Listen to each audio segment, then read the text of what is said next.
I'm going rock climbing.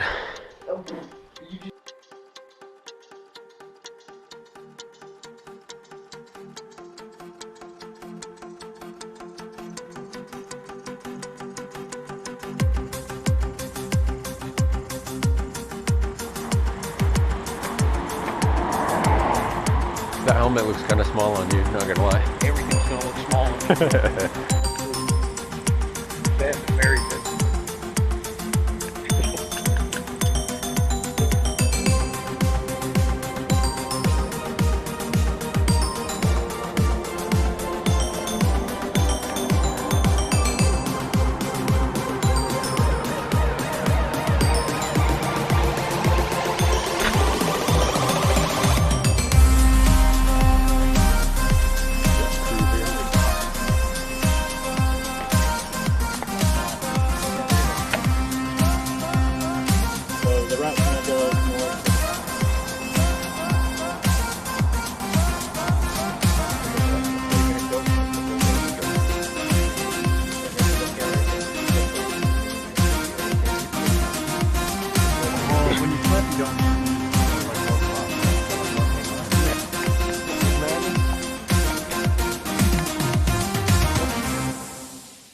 The first time I did anything like this was 5 years ago.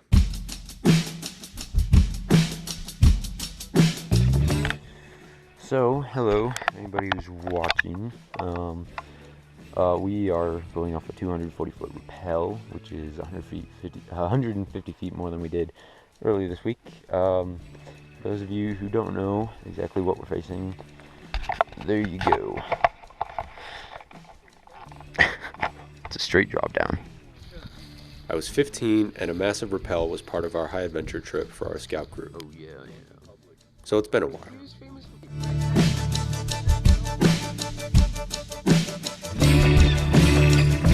I can't say I haven't done any rappelling or canyoneering since then, because our high adventure trip to southern Utah was a couple years after. Lots of canyoneering for that, and definitely one of the most incredible adventures I've ever had.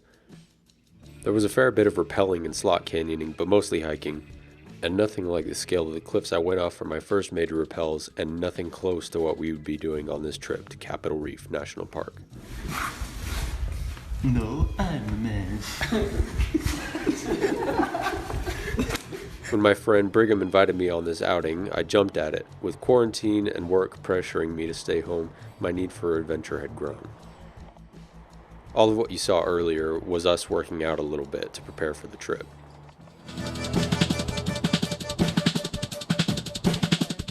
Here I should explain the crew. There's me, you know me, then Brigham, his dad Scott, and younger brother Spencer, and then there's Tyler. Tyler, Spencer, and Scott have been on quite a few adventures together, most recently one of the Tetons in Wyoming. Tyler's an excellent climber and canyoneering enthusiast. Brigham and Scott were actually with me on every single high adventure trip I've been on. They've shown their skill, but we all have our sketchy moments. Ooh. Anyway, I'm pumped. Since graduating high school, my only real adventurous outing was a family trip to Yellowstone in autumn of 2018, so I'm happy to be getting out into the dirt again. I love camping in the outdoors. It's been too long since I've been out to explore the natural world. I also made sure to document stuff that happened on this trip on one of these awesome logbooks you can find on fieldnotes.com. They have an excellent series about the national parks.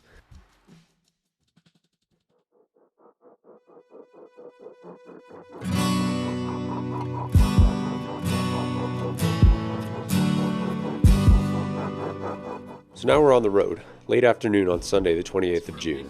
Can't leave yet though, a broken windshield wiper delayed us for a second. Alright, what do we want to do? Well, we need a new windshield wiper. Yeah. And we gotta go out to get his thing, but we can't use the windshields until, even though I cracked it just now. Yeah, it's funny, until I take it out of your guys' allowance. And that would not prove to be the end of our car troubles, as you'll see. But once we got going again, it was really a beautiful drive.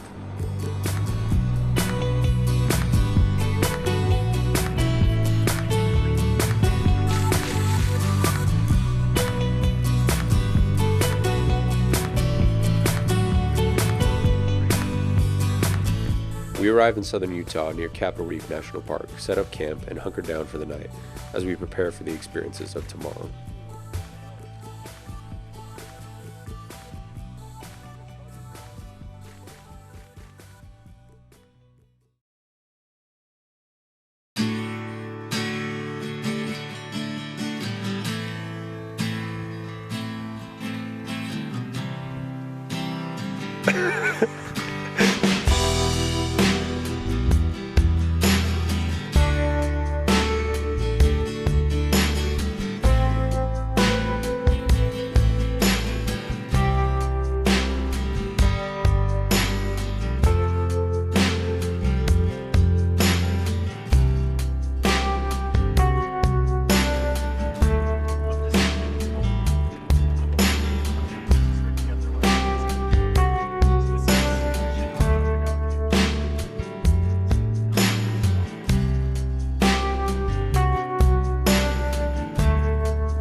Capitol Reef National Park.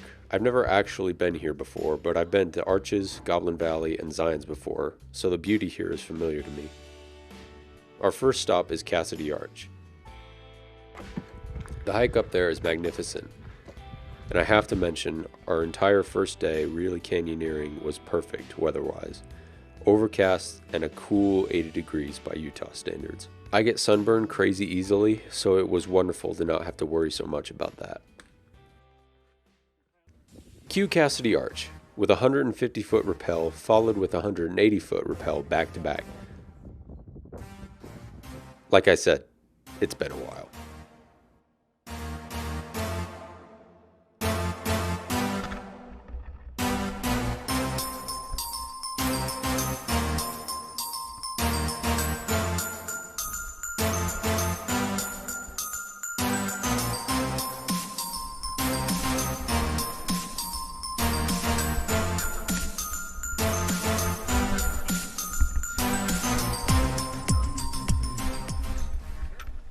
It took me a minute to get over the edge.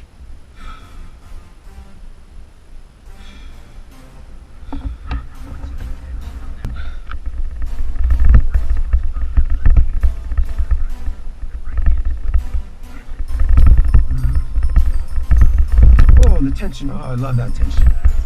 Oh, okay. Okay.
After the 8 or so rappels of Cassidy Arch, we took a lunch break and headed to what could be classified as the American Outback.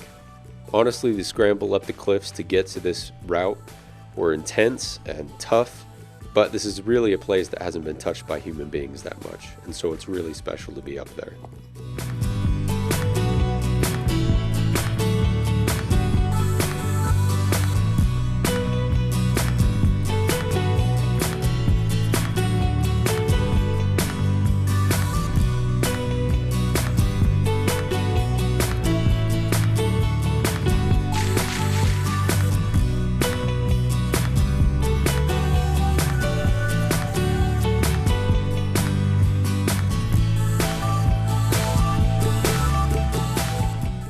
Nine more rappels and some exhaustion later, and we're back on the road, headed to our next campsite, ready to rest up and enjoy a hot, chilly dinner.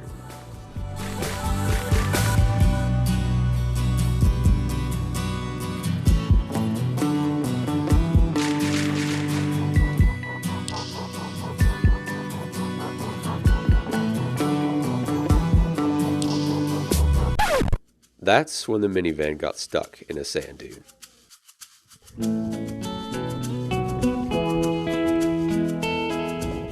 Surrounded by beautiful sky and earth, we were stuck in that dune with wind, rain, and a car raised high center. The word sand is now a curse word amongst the 5 of us.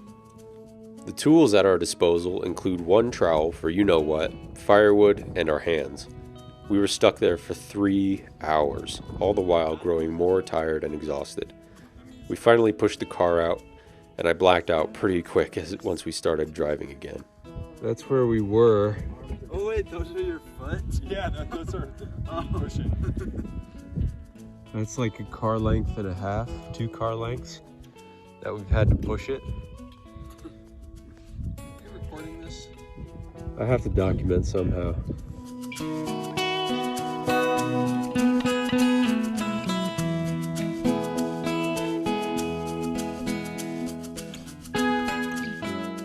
Needless to say that when we did find a campsite somewhere else, that we set up the tent ASAP and blacked out collectively. No chili dinner.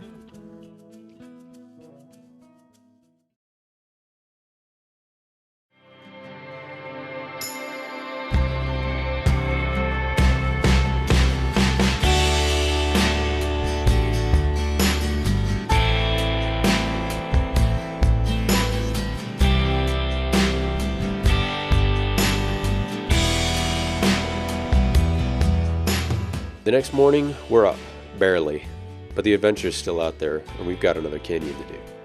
Not as many rappels, but they're high, sketchy, and awesome. That whole canyon was long, and in all reality, we did more slot canyoning than rappelling.